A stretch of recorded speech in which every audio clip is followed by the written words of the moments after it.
Praise Lord, सबको जय मसीह। आइए आज सुबह का हम परमेश्वर का वचन सुनने के लिए जा रहे हैं। हम अपने आप को परमेश्वर के हाथ में सौंपेंगे और प्रार्थना और दुआ करेंगे।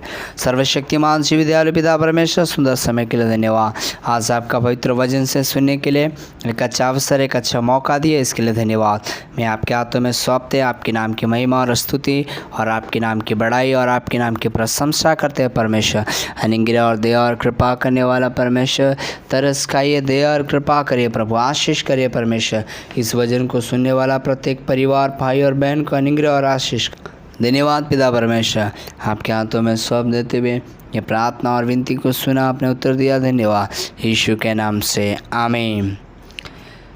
अपनी रूह से भर दिया, अपनी शक्ति मुझको दी, ताकि दूँ मैं गवाही तेरे जी उड़ने की। क्यों ना बोलूँ फिर मैं तेरी जय जयकार, क्यों ना बोलूँ फिर मैं तेरी जय जयकार।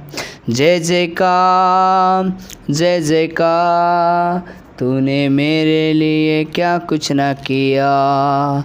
जय जयकार, जय जयकार, तूने मेरे लिए क्या कुछ ना किया। मेरी सूरत बिगड़ी थी, मेरा दिल था काली, तूने सी ज़्यादा गुण से ताकि आए हरियाली। क्यों ना बोलूँ फिर मैं तेरी जय जयकार, क्यों ना बोलूँ फिर मैं तेरी जय जयकार। हालेलुया, सबको जय मसीह। आज पवित्र आराधना में प्रभु ने हमें लेकर आया, इसके लिए हम धन्यवाद करते हैं। आज इस संडे सर्विस में परमेश्वर का वचन से मनन करने के लिए प्रभु ने हमें एक अच्छा मौका और एक अच्छा अवसर दिया, इसके लिए हम धन्यवाद करते। लगातार इसी चैनल के माध्यम से परमेश्वर का वचन को शेयर करने के लिए, बोलने के लिए प्रभु ने जो अवसर दिया, इसलिए हम परमेश्वर को धन्यवाद देंगे। आप लगातार इस वीडियो के साथ बने रहें और परमेश्वर का वचन को सुने, ताकि हमारे के जीवन में आशीष मिलने पाए। और आइए हम इस वचन को देखेंगे। परमेश्वर का वचन मत्ती का किताब 7 अध्याय उसका 24 से लेकर 29 तक हम पढ़ेंगे। सब लोग ध्यान से सुनेंगे। इसीलिए जो कोई मेरे बातें सुनकर उन्हें मानता है, वह उस बुद्धिमान मनुष्य के समान ठहरेगा, जिसने अपना घर चट्टान पर बनाया है। और मैं वर्षा और बाढ़ें आए और आंधियाँ चली और उस घर से टकराई, फिर भी वह नहीं गिरा, क्योंकि उसकी नींव चट्टान पर डाली गई थी। परंतु जो कोई अब मेरी बातें सुनता है और उन पर नहीं चलता, वह उस निर्बुद्धि मनुष्य के समान ठहरेगा, जिसने अपना घर बालू पर बनाया। और मैं वर्षा और बाढ़ें आई और आंधियाँ चली और उस पर से टकराई, और वह गिरकर सत्यानाश हो गया। जब यीशु बातें कर चुका तो ऐसा हुआ कि भीड़ उसके उपदेश से चकित हुए, क्योंकि वह उनके शास्त्रियों के समान नहीं परंतु अधिकारियों के समान उपदेश देते थे। हालेलुया। मेरे प्रियो, इस 24 से लेकर 29 आयत में 2 व्यक्ति के बारे में जिक्र किया गया है। पहला व्यक्ति के बारे में बोला गया बुद्धिमान, और दूसरा व्यक्ति को बोला गया निर्बुद्धि। और पहला व्यक्ति का स्वभाव यही है कि चट्टान पर क्या करते हैं, घर बनाते हैं। आमीन। चट्टान मतलब क्या है? परमेश्वर का वचन। यदि कोई मेरे बातें सुनकर उन्हें मानता है, वह बुद्धिमान मनुष्य के समान ठहरेगा। तो पहला, परमेश्वर का नज़र में कौन है बुद्धिमान? जो परमेश्वर की बातों को सुन करके परमेश्वर का आज्ञा को मानता है, वह व्यक्ति अपना चट्टान पर घर बनाता है। यानी हमारा चट्टान कौन है? हमारा चट्टान यीशु मसीह है, और यीशु मसीह हमारा प्रभु है। और यीशु मसीह का वचन में यूहन्ना 15 का जब आप 9 से पढ़ेंगे तो लिखा है, जो मुझसे प्रेम करता है मेरी आज्ञाओं को मानता है। हालेलुया। तो यहाँ पर लिखा है कि अगर हम प्रभु यीशु मसीह का आज्ञा को मानते हैं तो हम उस चट्टान के समान ठहरते हैं। हालेलुया। जो कि यहाँ पे जिक्र किया गया है कि जो चट्टान पे घर बनाएगा वो कभी क्या होगा, ना गिरेगा। आंधी तूफान कितना भी आ जाए मेरे प्रियो, अगर आज सच में अगर हम परमेश्वर पे विश्वास रख के अगर हम जीवन बिताते हैं, उसकी वचनों को आज्ञा मानते हैं, तो शायद हम सबके जीवन में कितना भी तकलीफ़ क्यों ना आए, दुख क्यों ना आए, परेशानी क्यों ना आए, हमें डरने की ज़रूरत नहीं है, हमें घबराने की ज़रूरत नहीं है, क्योंकि हमें सहायता करने वाला, हमें मदद करने वाला और हर एक प्रकार का कष्ट और मुसीबत से छुड़ाने वाला हमारा प्रभु यीशु मसीह जिंदा परमेश्वर है। हालेलुया। इसलिए आज हम अपने आप को पूरा रीति से परमेश्वर के हाथ में सौंपेंगे। और लिखा है कि हालेलुया, और जो मेरी ये बातें सुनकर उन्हें मानता है वह उस बुद्धिमान मनुष्य के समान ठहरेगा जिसने अपना घर चट्टान पर बनाया। हालेलुया। तो अगर हम प्रभु की आज्ञाओं को मान के, प्रभु की बातों को मान करके, वचन पढ़ करके अगर हम जीते हैं तो हम एक बुद्धिमान पुरुष के समान ठहरते हैं। हालेलुया। तो दूसरी बात यहाँ पे लिखा है कि जो कोई मेरे बातें सुनता है और उन पर नहीं चलता वह निर्बुद्धि मनुष्य का समान ठहरेगा जो अपना घर बालू पर बनाता है। हम सब जानते हैं कि जो परमेश्वर का वचन को नहीं मानते हैं, जो परमेश्वर का आज्ञा को नहीं मानते हैं, परमेश्वर का आज्ञा है जो है तो अपना पड़ोसियों को क्या करना है, क्षमा करना है और अपना पड़ोसी से अपने समान प्रेम करना है।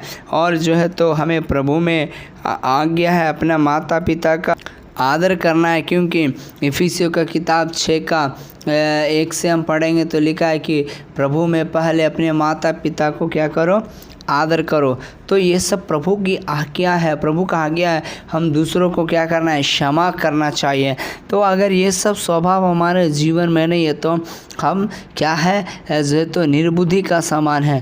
और निर्बुद्धि का समान अगर हम ठहरते हैं तो लिखा है कि बालू पर घर बनाने का समान है। मतलब एक से आंधी और परेशानी आने के बाद वो क्या हो जाएगा, वो गिर जाएगा। इसका मतलब है आज बहुत सारे लोग विश्वास में आते हैं, प्रार्थना में आते हैं, दुआ में आते हैं और कहते हैं मुझे प्रभु दर्शन दिया है, मैं प्रभु का वचन पढ़ता हूँ, मैं आराधना करता हूँ, मैं दुआ करता हूँ। लेकिन ये सब बात बोलते हैं ठीक है, लेकिन तुरंत क्या होता है, एक समस्या आने से, परेशानी आने से प्रभु को छोड़ करके चले जाते हैं, प्रभु का वचन को पढ़ना बंद करते हैं, कलीसिया जाना बंद करते हैं। मेरे प्रियो, हमें डरने की ज़रूरत नहीं है, हमें घबराने की ज़रूरत नहीं है। भजन संहिता 91 का 7 में ऐसा लिखा है, तेरी दाहिनी ओर 1000 बाएं 10,000 गिरेंगे परंतु वह तेरे पास न आएगा। इसका मतलब क्या है, हमें यीशु मसीह पे विश्वास बरकरार रखना है। और हमें विश्वास ही नहीं रखना है, उसके साथ साथ हमें कर्म भी करना है और प्रभु का वचन के अनुसार हमको जीवन जीना है। अगर हम प्रभु का वचन के अनुसार जीवन जीते हैं तो परमेश्वर की बड़ी आशीष, परमेश्वर की बड़ी अनुग्रह, परमेश्वर की बड़ी दया, परमेश्वर की बड़ी कृपा, परमेश्वर की महान ब्लेसिंग को हम क्या कर सकते हैं, देख सकते हैं। तो मेरे प्रिय, हम सबको की ज़रूरत है क्या, जो तो परमेश्वर की वचनों को आदर करना, परमेश्वर के वचनों को पालन करना, परमेश्वर का वचनों को अधीन रहना। इससे हम क्या हो जाएगा, हमारा जीवन में एक नई आशीष को, एक नई अनुग्रह को परमेश्वर क्या करते हैं, देते हैं। हालेलुया। इसलिए हमारे जीवन को क्या करना है, पूरा रीति से परमेश्वर को क्या करें, समर्पण करें। हालेलुया। क्योंकि परमेश्वर का ऐसा गीत लिखा है, पूरा समर्पण उसको करो, वो तो सब कुछ देखेगा, तेरा आदर मान करेगा, आश्चर्य कर्म करेगा। हालेलुया। और याकूब का पत्र 1 का 22 में हम परमेश्वर का वचन को जो है तो हम देखेगा, इधर लिखा है, परंतु जो वचन पर चलने वाला बनो और परंतु वचन पर चलने वाले बनो और केवल सुनने वाला ही नहीं जो अपने आप को धोखा देते हैं। जी हाँ, और क्योंकि जो कोई वचन को सुनने वाला हो और उस पर ना चलने वाला हो तो वह उस मनुष्य के समान ठहरेगा जो अपना स्वाभिमान मुँह के दर्पण में देखता है, इसीलिए कि वह अपने आप को देखकर चल जाता है परंतु भूल जाता है कि मैं कैसा था। पर जो कोई व्यक्ति स्वतंत्र की सीता व्यवस्था पर ध्यान करता रहता है और वह अपने कामों में इसीलिए आशीष पाएगा कि सुनकर भूलता नहीं पर वैसे ही काम करता है। हालेलुया। तो यानी अगर हम परमेश्वर की वचनों को माने, परमेश्वर का वचन को पालन करें, परमेश्वर का वचन को पढ़े, तो हम परमेश्वर हमें क्या करते हैं, आशीष में, अनुग्रह में, खुशी में हमको बनाते हैं। इसलिए आज हम अपने आप को बुद्धिमान बनाना है, हम अपने आप को परमेश्वर के सामने नम्र और दीन करना है और परमेश्वर के नाम की स्तुति और महिमा के लिए परमेश्वर को हम सौंप देना है। हालेलुया। तो सब लोग को ये वचन के द्वारा परमेश्वर आशीष दे। आज इस सुबह के बेला में बहुत सुंदर वचन से प्रभु में बात किया, इसके लिए हम धन्यवाद करेंगे। आइए सब लोग आंख बंद करेंगे। प्रभु जी हम धन्यवाद करते हैं, खास करके परमेश्वर आज वचन के साथ, प्रार्थना के साथ इतना समय हमको बैठने के लिए मदद किया। आगे भी अगुवाई कर, अनुग्रह कर। जितना लोग जुड़ा हर एक लोग को अनुग्रह और आशीष का कृपा कर। उनके बाल बच्चे को, उनको खेत बाड़ी और जॉब और नौकरी को आशीष कर। प्रभु अनुग्रह और आशीष कर। प्रार्थना और विनती सुना। धन्यवाद। यीशु के नाम से मानते सुने पिता, दया से ग्रहण कीजिए। आमीन आमीन आमीन। सबको जय मसीह। May God bless you.